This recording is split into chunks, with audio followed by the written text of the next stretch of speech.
আসসালামু আলাইকুম। বিগত কয়েক বছর ধরে আমাদের বিশ্ব এক অস্থিরতার মধ্যে দিয়ে যাচ্ছে।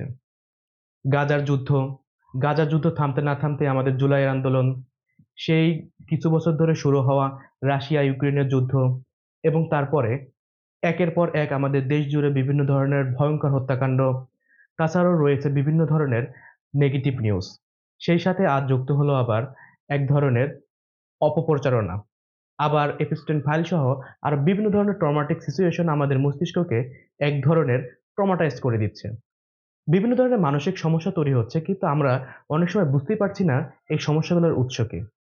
আমাদের কাছে এরকম অনেক রোগী আসে যারা বিভিন্ন ধরনের মানসিক সমস্যায় ভুগছে। কিন্তু এই অসুস্থতার জন্য যে সকল কারণ দায়ী তা হলো এই সোশ্যাল মিডিয়া এক্সপোজ করা, এই বিভিন্ন ধরনের নেগেটিভ এনার্জি গুলো তাদের মধ্যে নেওয়া, বিভিন্ন ধরনের নেগেটিভ ঘটনাগুলো দেখে তাদের মধ্যে এক ধরনের ট্রমা তৈরি হওয়া। এছাড়াও শিশুরা এই ধরনের ঘটনাগুলো দেখে বিভিন্ন ধরনের মানসিক সমস্যায় ভুগছে। যেমন তাদের মনোযোগের বিভিন্ন সমস্যা দেখা দেয়, তাদের লেখাপড়ার মধ্যে পারফরম্যান্স কমে যাচ্ছে, তারা বিভিন্ন মানুষকে বিশ্বাস করতে পারছে না।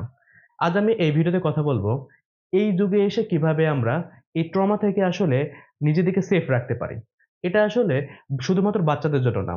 আমরা বড়রাও এই ধরনের ট্রমাটিক সিচুয়েশন বারবার ফেস করতে, এই ধরনের ট্রমাটিক সিচুয়েশন বারবার দেখতে আমাদের ব্রেইনে এক ধরনের নেগেটিভ বায়াসনেস চলে আসে। তখন আমরা একটা পজিটিভ ঘটনাটাকেও আমরা নেগেটিভ ভাবে পারসিভ করার একটা অভ্যাস হয়ে যাবে। তাই আজ আমরা এই ভিডিওতে শেখার চেষ্টা করব কিভাবে এই ট্রমা থেকে নিজেদেরকে সেফ রাখা যায়। চলুন শুরু করা যাক। আমরা যদি সোশ্যাল মিডিয়া ব্যবহার করি, আমাদের সামনে বিভিন্ন ধরনের ট্রমাটিক সিচুয়েশন আসবে, এটাই স্বাভাবিক। এবং আমরা চাইলেও সবসময় ট্রমাটিক সিচুয়েশন গুলো কন্ট্রোল করতে পারি না। আমরা যদি ট্রমাটিক সিচুয়েশন গুলো বারবার ইগনোর করার চেষ্টা করি, অর্থাৎ নট ইন্টারেস্টেড বা এই ধরনের পেজ, এই ধরনের পিপলদের অথবা এই ধরনের ভিডিওগুলো যদি আমরা বারবার ইগনোর করি অথবা ব্লক মেরে দিই, তারপরেও কিন্তু আমাদের সামনে র‍্যান্ডমলি চলে আসার সম্ভাবনা থাকে। এই ধরনের ভিডিও আসার ফলে আমাদের মধ্যে যে ধরনের নেগেটিভিটি জন্ম নেয় বা নেগেটিভ বায়াস তৈরি হয়, সেই নেগেটিভ বায়াসটাকে রিমুভ করার জন্য আমাদের কিছু পজিটিভ চিন্তা করা দরকার। এইজন্য আমাদের একটা খুবই সিম্পল এবং খুব ইফেক্টিভ সলিউশন হলো, আমরা রাতে ঘুমানোর আগে আমরা সারাদিন যা করব, সেখান থেকে পজিটিভ যেই সকল ঘটনাগুলো ঘটবে, সেই জন্য কৃতজ্ঞতা প্রকাশ করা। যেমন আজ সকালে যখন আমি ঘুম থেকে উঠেছি, তখন আল্লাহ তাআলা যদি না চাইতো, আমি কিন্তু ঘুম থেকে উঠতে পারতাম না। এজন্য আমি আল্লাহ তাআলাকে একটা শুকরিয়া জানাই যে, আ সৃষ্টিকর্তাকে ধন্যবাদ যে আজ সকালে আমি ঘুম থেকে উঠতে পেরেছি। তারপর ঠিক ঘুম থেকে ওঠার পরেই আ আমি মুখ হাত ধুয়ে ফ্রেশ হয়েছি। ফ্রেশ হওয়ার জন্য যে পানি দরকার ছিল, পানিটা যে সংগ্রহ করে এনেছে, তাকে একটা ধন্যবাদ দেই।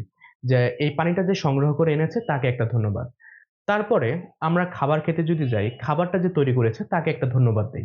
এভাবে রাতে যখন আমরা ঘুমাতে যাবো, রাতে ঘুমাতে যাওয়ার আগে অন্ততপক্ষে ১০ থেকে ১৫ মিনিট সারাদিনের ঘটনাগুলো একের পর এক আমরা সিরিয়াল অনুযায়ী মনে করব। মনে করে ধন্যবাদ জ্ঞাপন করব। এতে আমাদের মস্তিষ্ক মনে ভাববে আমাদের সাথে সারাদিন অনেক ভালো ঘটনা ঘটেছে।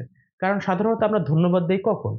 যখন আমরা কোনো কিছুতে উপকৃত হই বা কোনো একটা কাজে আমরা খুশি হই বা কোনো একটা কাজের মাধ্যমে আমরা একটা স্যাটিসফাইড বা একটা স্যাটিসফ্যাকশন চলে আসে, তখনই আমরা অন্যজনকে ধন্যবাদ দেই। যদি আমরা এই কাজের ফলে একের পর এক ধন্যবাদ দিতে থাকি, তখন আমাদের মস্তিষ্ক মনে ভাববে আমরা হয়তোবা অনেক ভালো দিনটা কাটিয়েছি। যার ফলে আমাদের এই ট্রমাটিক সিচুয়েশন আস্তে কমতে থাকবে এবং আমাদের মধ্যে যে নেগেটিভ বায়াসনেস টা থাকে, সেই নেগেটিভ বায়াসনেস টা আস্তে পজিটিভ বায়াসনেস এ চলে আসবে। ট্রমা থেকে বাঁচার এটা হলো একটি কার্যকরী উপায়। তবে এর চেয়েও আরো ভালো একটি উপায় আছে। সেটা হলো আমাদের নিজের ফোনকে কন্ট্রোলে রাখা। অর্থাৎ আমরা যদি ফোন ইউজ করি, ফোনের মাধ্যমে বিভিন্ন ধরনের ট্রমা আমাদের কাছে আসবে। এটা আমরা কোনোভাবেই কন্ট্রোল করতে পারব না।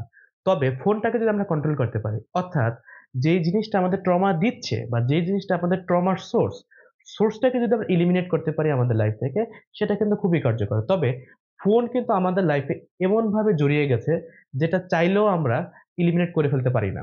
তাই ফোনটাকে কন্ট্রোল করতে হবে। অর্থাৎ আমরা একটা নির্দিষ্ট সময় যদি ফোন ব্যবহার না করি, তাহলে আমাদের মস্তিষ্ক অন্ততপক্ষে প্রতিদিন ওই সময়টা সেফ ফিল করবে। যেমন ধরুন আমরা ফিক্সড করলাম সপ্তাহে অন্তত ১ দিন আমরা ফোনের ব্যবহার সীমিত আকারে নিয়ে আসবো। অর্থাৎ শুধুমাত্র অন্যজনের সাথে যোগাযোগ করার জন্যই আমরা ফোন ব্যবহার করব। আমরা YouTube, Facebook, Instagram বা যে সকল সোশ্যাল মিডিয়ার মাধ্যমে এই ধরনের সমস্যাগুলো তৈরি হয়, এই ধরনের ট্রমাটিক ভিডিওগুলো আমাদের সামনে চলে আসে, সেই ধরনের ভিডিওগুলাকে আমরা দেখব না। তাহলে দেখা যাবে অন্ততপক্ষে ব্রেইন একদিন মনে হবে যে আমি সেফ এবং আমাকে দ্বারা কোনো ধরনের মিসইউজ করানোর কোনো ধরনের উপায় নেই। এতে আমাদের ব্রেইন সুস্থ থাকবে। আরো কিছু উপায় আছে যেগুলো আপনারা ফলো করলে আপনারা আরো বেটার লাইফ লিড করতে পারবেন। যেমন ধরেন, আপনার যে সকল বন্ধু, আত্মীয় বা আপনার ফ্রেন্ড সার্কেলে যারা এই ধরনের ট্রমাটিক সিচুয়েশন বা ট্রমাটিক পোস্ট গুলো শেয়ার করে, পোস্ট করে অথবা তারা লাইক কমেন্ট করে, তাদেরকে আপনারা মিউট করে রাখতে পারেন অথবা নট ইন্টারেস্টেড দিয়ে রাখতে পারেন। যার ফলে আপনাদের সামনে এই ধরনের পোস্ট গুলো আসা কমে যাবে। এছাড়াও আপনারা সোশ্যাল মিডিয়াতে যে সকল পোস্ট গুলো লাইক দেন, ফলো করেন অথবা যে সকল পোস্ট গুলো বারবার দেখেন, বেশি সময় ধরে দেখেন, ওই সকল পোস্ট গুলোই কিন্তু আপনাদের সামনে বেশিবার আসে। Facebook, YouTube বা অন্যান্য সোশ্যাল মিডিয়ার অ্যালগরিদম গুলো এমনভাবে সাজানো হয় যে আপনি যেগুলো পছন্দ করেন, আপনি যদি পছন্দ নাও করেন কিন্তু আপনার স্ক্রিন টাইম যদি ওই সকল পোস্টের উপর বেশি সময় ধরে থাকে তাহলে আপনার সামনে ওই ধরনের বা ওই রিলেটেড যে পোস্টগুলো আছে সেগুলো সাজেস্ট করা শুরু করে। তাই আপনি যত দ্রুত সম্ভব ওই পোস্টগুলোকে স্কিপ করে যাবেন।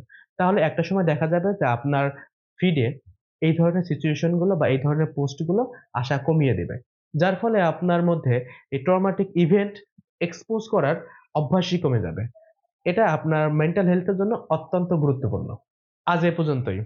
আবার দেখা হবে অন্য কোনো ভিডিওতে অন্য কোনো টপিক নিয়ে ইনশাআল্লাহ। আসসালামু আলাইকুম।